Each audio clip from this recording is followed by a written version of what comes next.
Hello everyone. ये गट set book का next episode है। इसमें हम बात करेंगे लॉन्ग लाइफ का रहस्य हमारे गट में है। The secret of longevity are not what you think.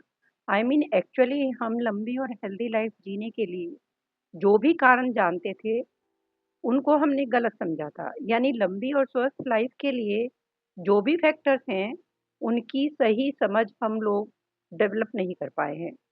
Old age होने पर भी यंग कैसे रहें, इसका मोस्ट इम्पॉर्टेंट फॉर्मूला हमारे गट से रिलेटेड है। गट का हेल्दी होना बहुत ज़रूरी है।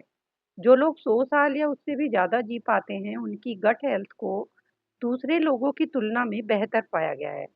इन लोगों का माइक्रोबायोम इतना स्ट्रांग होता है कि ये इनको किसी भी तरह की बीमारी से लड़ने की ताकत देता है। इससे पहले कि कोई बाहरी चीज़ हमें नुकसान पहुंचाए और वो हमारे ब्लड में मिलने से मिले, इससे पहले ही उस चीज को से हमें ये हमारा गट बैक्टीरिया बचा लेता है। आई मीन फॉरेन एलिमेंट से होने वाले नुकसान से हमें प्रोटेक्ट कर लेते हैं। सो इन गट बडीज को प्रोटेक्ट करने के लिए और इनको किस तरह से अपनी इकोसिस्टम में बढ़ाएं हम, ताकि हम अपनी हेल्थ को और इम्प्रूव कर सकें।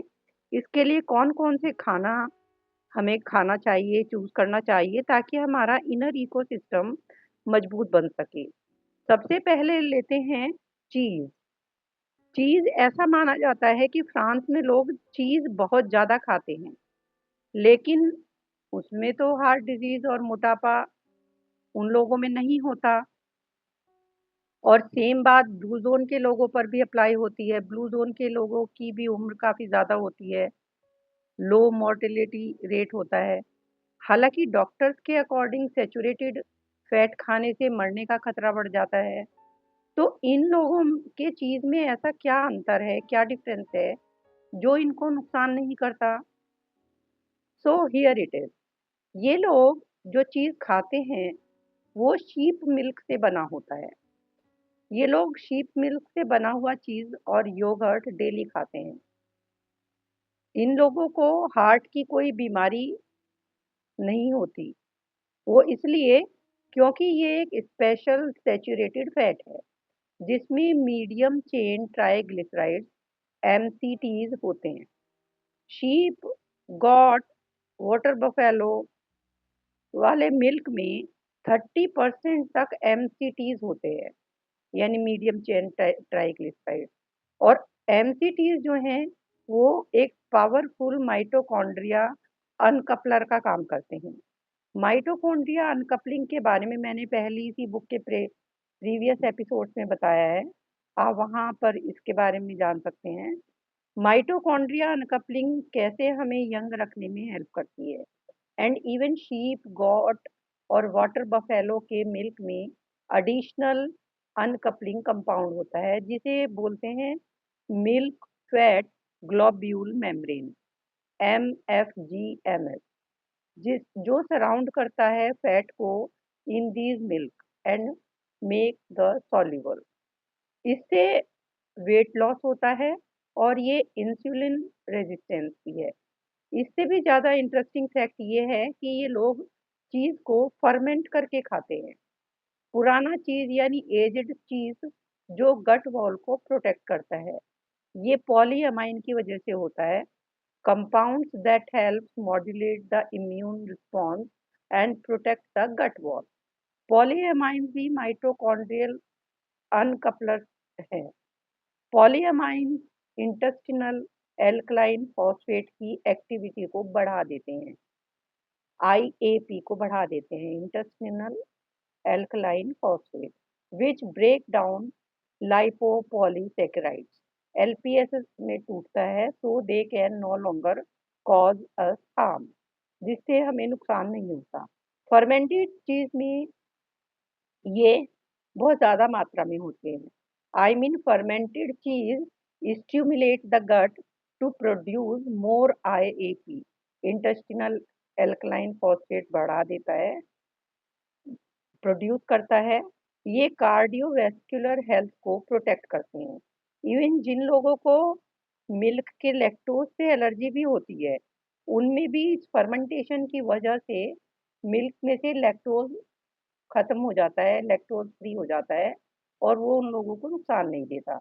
नेक्स्ट सोर्स है रेजिस्टेंस स्टार्च यानी स्वीट पोटैटो। ये क्विकली डाइजेस्ट नहीं होते। It resist quick digestion and is not immediately converted into glucose. तो रेजिस्टेंस स्टार्च एक वंडरफुल सोर्स है न्यूट्रिशन का। ये हमें हमारे गट हेल्थ को बेहतर करता है।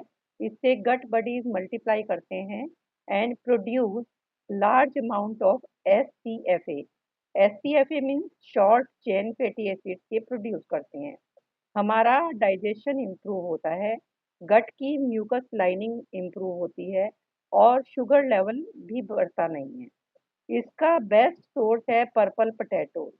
ये एंटीऑक्सीडेंट भी हैं, इनमें पॉलीफिनोल्स होते हैं और इसके कुछ और भी सोर्स हैं जैसे grape, red cabbage, purple corn और एस्कॉर्बिक एसिड। ये कैंसर सेल्स को भी मारते हैं। सैल्मन स्किन, टेंडम्स और लिगामेंट बिटवीन चिकन बोन्स में ये रेजिस्टेंस स्टार्च काफ़ी मात्रा में होता है। फिश चिकन एनिमल प्रोटीन का हेल्दीएस्ट सोर्स है। रेड मीट भी खा सकते हैं फर्मेंटेशन के बाद। डॉक्टर गंडरी कहते हैं कि you are what you eat and you are what the thing you are eating eight.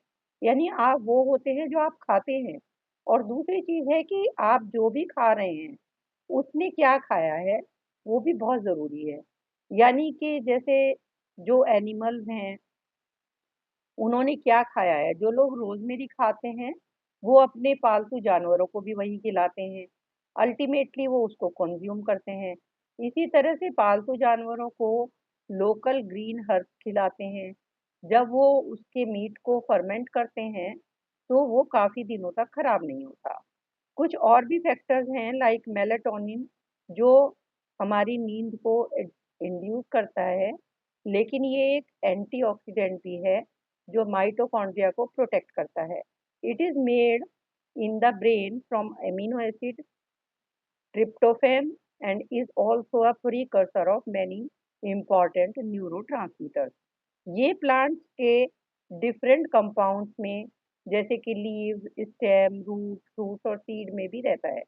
हालांकि प्लांट्स को स्लीप नहीं चाहिए, पर प्लांट में जो मेलाटोनिन है वो इनके क्लोरोप्लास्ट को प्रोटेक्ट करने के लिए होता है। जब हम प्लांट्स खाते हैं तो हम इसे भी यूज करते हैं। रात के समय माइटोकॉन्ड्रिया रिपेयर होता है। रात में कीटोन्स जनरेट होते हैं which tell our mitochondria to repair and make more of themselves। लंबे जीवन के लिए मेलाटोनिन रिच फूड खाना चाहिए जैसे कि red wine, olive oil, mushrooms, nuts, spices etcetera. And one most important thing, धूप में बैठकर विटामिन डी लेना चाहिए, इससे गट डाइवर्सिटी बढ़ती है। विटामिन सी रिच फूड खाना चाहिए। सो अब आपको पता ही चल गया होगा कि you are gaining clarity about the fact that our gut buddies control our aging. Blue zone के लोग अपने गट बडीज का ध्यान रखते हैं। वे लोग माइटोकॉन्ड्रिया अनकपलिंग वाले खाना खाते हैं, मेलाटोनिन रिच फूड खाते हैं, पॉलीफिनोल्स और फर्मेंटेड फूड खाते हैं और बहुत सारा विटामिन सी और डी खाते हैं। अगले एपिसोड में हम बात करेंगे सीजन के अकॉर्डिंग हमें क्या खाना चाहिए। Thank you so much for listening.